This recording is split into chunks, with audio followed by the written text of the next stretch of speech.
এটা জানলেই চমকে যাবেন, ভারত মহাসাগর ও প্রশান্ত মহাসাগরে দুটো দ্বীপ আছে যার নাম ক্রিসমাস।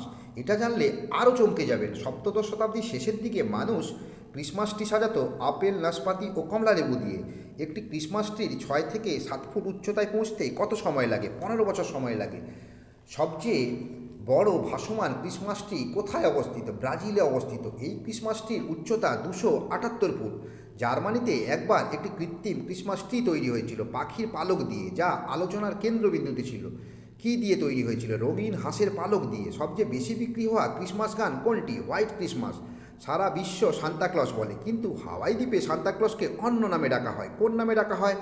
কানাকালাকো নামে ডাকা হয়।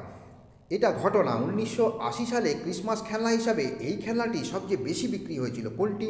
Rubik's cube. প্রথম ক্রিসমাস ডাক টিকিট বিক্রি হয় কত সালে? 1962 সালে। এই রাষ্ট্রপতি হোয়াইট হাউসে ক্রিসমাস ট্রি নিষিদ্ধ করেছিলেন? কে? রুজভেল্ট নিষিদ্ধ করেছিলেন।